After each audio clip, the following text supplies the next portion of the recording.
We are so excited to be joined today by Julianne Holt-Lunstad. She is an incredible person with some incredible research that I am really excited that you're going to get to hear about today. I want to give you a little background about Julianne before we get started. So she's a professor of psychology and neuroscience at Brigham Young University, the founding chair of the Scientific Advisory Committee for the Coalition to End Social Isolation and Loneliness. So you can see why she's a perfect fit for our Power of Connections track here. Dr. Holt-Lunstad, her research is focused on understanding the long-term health effects, biological mechanisms, and effective strategies to mitigate risk and promote protection associated with social connection. Her work has been seminal in the recognition of social isolation and loneliness as risk factors for early mortality. She serves as a scientific advisor and consults regularly for organizations across sectors aimed at addressing this issue. She has provided expert testimony in a U.S. congressional hearing, expert recommendations for the U.S. Surgeon General's Emotional Wellbeing in America initiative, and served as a member of the UK cross-departmental loneliness team and a member of a National Academy of Sciences Consensus Committee. That's a lot to be over. It sounds like you're a busy woman. We are so privileged to have you here with us today. Thank you for joining us and welcome. Oh, thank you. My pleasure. Well, so my first question is, I would love to just hear your story. What got you into this research topic? What brought you there? And why are you so passionate about it? Yeah. So early in my career, much of my research was really just focused on looking at the physiological effects of stress on health and how our relationships might play a role in that. So for instance, relationships helping us cope with stress and buffering some of those negative health effects of stress, but also being sources of stress. And so initially, my work was really tied to this and looking at some of these biological mechanisms. However, it became abundantly clear that outside academia, that when I would talk to people at social gatherings, right, whether it was friends, family, my husband's coworkers, that really outside of academia, that most people didn't recognize that our relationships had an impact on our physical health. And so most people recognize that it impacts our emotional well-being. Right. But it was just simply not well recognized as important for our health, and so that really led to some of the work that I did down the road, looking at risk for mortality, and then some of the work that ended up now looking at the effects on public health. See, and I'm with everyone else. I didn't know either. I had never even considered it. And I remember when I first started reading about your research, I was like, wait, physical, mental health, they think it just makes so much sense, but physical? So help us understand, what are those health risks? What is it that we could potentially experience if we are isolated or missing connection in our lives? Right. So, of course, we found in laboratory studies that it impacts physiological responses like blood pressure and heart rate and stress hormones and even immune functioning. I think people want to know, well, okay, but what does it have? Like, how does that affect our health long term, right? So our heart rate or blood pressure, jumps a little bit here or there. But there's evidence that shows that it's associated with heart disease, cancer, diabetes, stroke. But where this, because of the lack of awareness around this, my colleagues and I really wanted to look at how it impacts our overall longevity and risk for disease-related mortality, death from diseases. And so we gathered evidence worldwide, where any study that had been published that had followed people, had measured, their degree of social connection, and then followed them over time to see how well this predicted whether or not they, whether or not they were alive or not, but how long they lived. And so we had data from 148 studies in our first meta-analysis. And what we found was that those who were more socially connected had a 50% increase odds of survival. 50%. That's a lot. That is not a small number. Wow. Okay. Sorry. No. And so then we followed that up because, of course, people want to know, well, okay, so what about, the risk associated with having social deficits? So social isolation, loneliness, living alone. And so we did another one looking at global evidence worldwide. This time we had data from over 3.4 million participants. So a lot of people. And what we found was that loneliness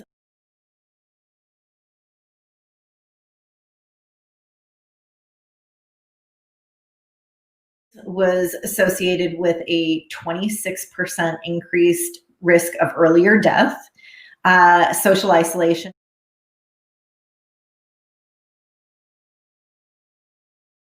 29%, and living alone by 32%. So basically what this, combined what these data suggest is that being socially connected is protective, and quite a powerful protective factor for our health and longevity, and lacking social connections, so being lonely, being socially isolated, that these are significant risk factors for early mortality. And so I have this figure that illustrates or benchmarks just how important this is in terms of how seriously we should take this for our health. And so in this first figure, we can see various factors that, of course, we all recognize as being important for risk for mortality, things like smoking and smoking cessation, alcohol consumption, physical inactivity, obesity, air pollution. These are all factors that influence our risk for earlier death to varying degrees. And so you can see on these blue bars that they vary to, some have a stronger effect than others. Right. And so what we did was then we looked at the varying ways in which we can be socially connected and how it's been measured in the research. And we benchmarked it relative to these other factors that we all take quite seriously. And so you can see in this next figure that these social factors in the orange bars are right on par and comparable with these other factors that we take very seriously for our health. And so one of the comparisons that is often cited is the smoking up to 15 cigarettes per day. And so you can see that of course we have to inverse, so lacking social connection would be comparable to smoking up to 15 cigarettes per day. And that really is crazy. When you look at that number and see how close that is, I agree. That's crazy. No wonder people point that one out a lot, because it is. I would never smoke a cigarette, but I wouldn't think it would have the same effect if I was isolated. It just, you know what I'm saying? So it's like, wow. Well, that's why we benchmark this evidence, because most people don't recognize that it's even important at all for their health, but secondly, just how strong of an effect it can have. And so when we compare it with these things that we do take very seriously, it really kind of puts it on par with these things. And Of course, this isn't to say that these other things aren't important. Of course, every single one of these are important for us to take seriously for our health. But really what this suggests is that we really need to take our relationships just as seriously. I love that. Well, and I love that you said it's a protection. When you said that, I was like, wow, that's powerful. When you think of it as a protection, your social connections and your, what I would push with family connections, obviously, can be a protection to you. And I think, we don't think about it that way, but I think that's a powerful point that you made there. So help me understand one thing. What does it look like to connect? Like, how do we counter that? If we realize we're kind of in isolation, what are the counters to the isolation? How do we connect? Right. And so, just like what the research shows is that there are, varying ways of measuring our social connections. What was interesting is that these all have an effect on our health. And what that also suggests is that these are varying ways in which we can connect to others. And so really broadly speaking, what our evidence shows is three broad categories. The first is the structural aspects of our relationships. And this really gets at the existence of having people in our lives. So, right. In the research, of course, it's measured as, the size of your social network or how frequently you have social contact with people. But really what that comes down to is having regular contact with people, having people in your life, having people around you, right? Yeah.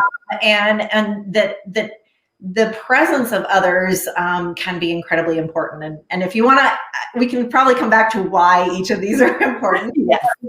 Maybe first talk about why each one of these components. But the second aspect that the evidence has shown is that, it's more than, of course, just having people in our lives, but also there's the functions that our relationships serve. And so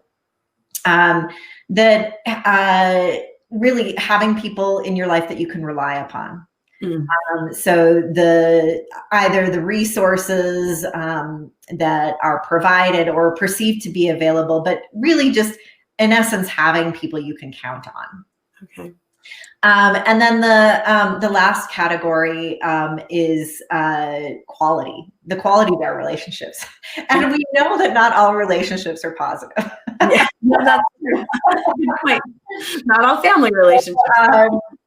Of course, relationships can include conflict and strain, but also can bring joy and satisfaction. And so really it's the positive qualities that are protective, and unfortunately the negative aspects of relationships can potentially put people at risk. And so in terms of what people should be doing, it's having people in their lives, particularly people that you can count on and trust, and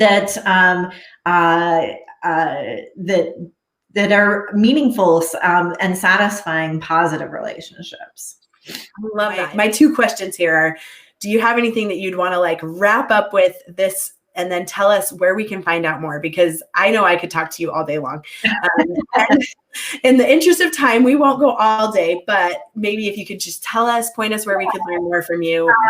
So one closing thing is that, of course, the importance of our relationships applies to everyone. And so I think another misconception is that it's really only concerning for those who may be severely isolated or lonely. But really, these effects are on a continuum, and we're all somewhere on that continuum, and we can all benefit from this. And in terms of where people can find additional information, I served on that National Academy of Science Expert Consensus Committee report on social isolation and loneliness. And this reviews the state of the evidence, and it is freely available to the public. And anyone who's interested can follow the link to that full report. Okay, perfect. Thank you so much. I am so excited. I hope I get to pick your brain some more sometime. And all of you people watching. So thank you for sharing that with us. For all of you watching at home, go and learn more. Julianne has so much to offer us, and we're so grateful for her taking the time to share this with us. Continue to connect with us on the Power of Connection series. You can learn from Amy Nilsson next about the effects of social isolation and the lack of connection more on your mental health. That's her focus. And then you can learn more about stories and other things on this track. So definitely go check out those classes. And thank you again, Julianne, for joining us. Oh, thank you.